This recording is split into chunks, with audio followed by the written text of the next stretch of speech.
Kamusta? Ako nga pala si Atom.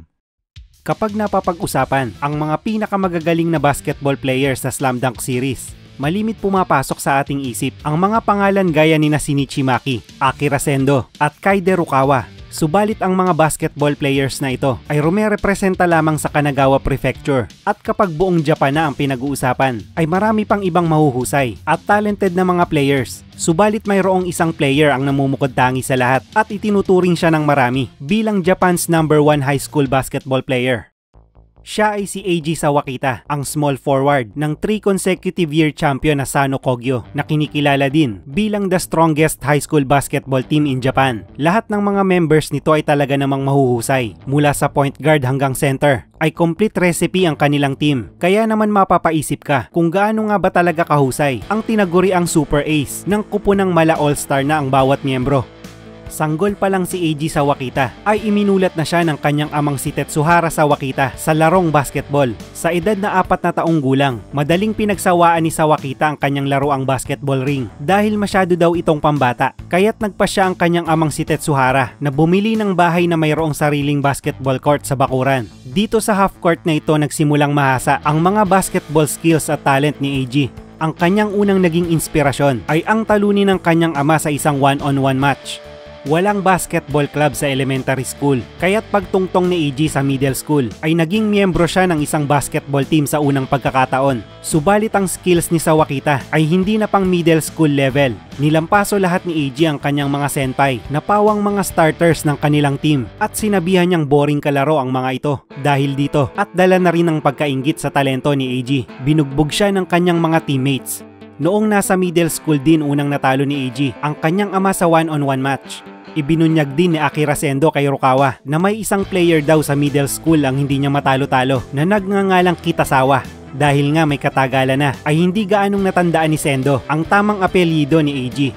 Nang mag-high school si Sawakita ay naimbitahan siyang maging miyembro ng Sano Kogyo at sa kanyang rookie year, pinangunahan ni Eiji ang team para makamit nila ang kanilang 3rd consecutive national championship.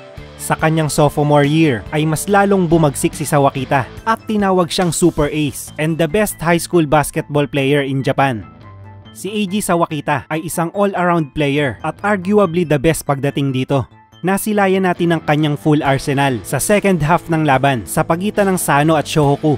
Gamit ang kanyang speed at quickness, madali niyang nalulusutan ang sino mang nagbabantay sa kanya. Magaling mag-adjust at gumawa ng creative shot si Eiji. Katulad ng ginawa niyang reverse layup nang salubungin siya ng 3 higante ng Shohoku na sina Sakuragi, Akagi at Rukawa.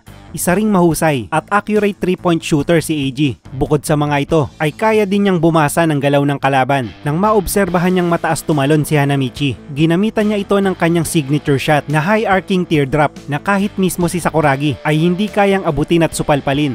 Halos mag-isang tinambakan ni Sawakita ang Shohoku nang magsimula ang second half.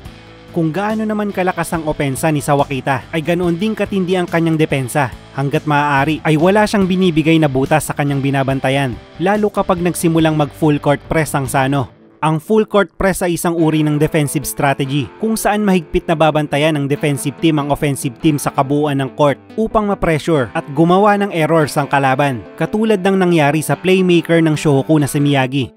Skill-wise ay walang makakapantay kay Sawakita lalo kapag siya ay 100% focus sa laban. Maging ang ace player ng Shohoku na si Kaide Rukawa na halos kapareho ng playing style ni Sawakita ay labis na nahirapang makascore kapag sila ay nagwa one-on-one. Subalit kahit gaano man kagaling ang isang player ay hindi ito mawawala ng kahinaan. Sa kaso ni Sawakita na nakasentro ang laro sa isolation plays at one-on-one, nawawala minsan ang kanyang focus kapag siya ay nado-double team ng kalaban. Hindi rin madalas magpasa ng bola si Sawakita, hindi sa kadahilan ng siya ay ball hog o buhaya. Ito'y dahil may tiwala si Sawakita at maging ang kanyang teammates sa kanyang kakayahang makagawa ng puntos. Subalit kalaunay nabasa ito ni Sakuragi nang ma-anticipate niyang hindi ipapasa ni Eiji ang bola kahit libre na ang kanyang kakampi. Ang hindi niya alam ay gumawa na ng setup sina Hanamichi at Akagi para supalpalin ang kanyang tira.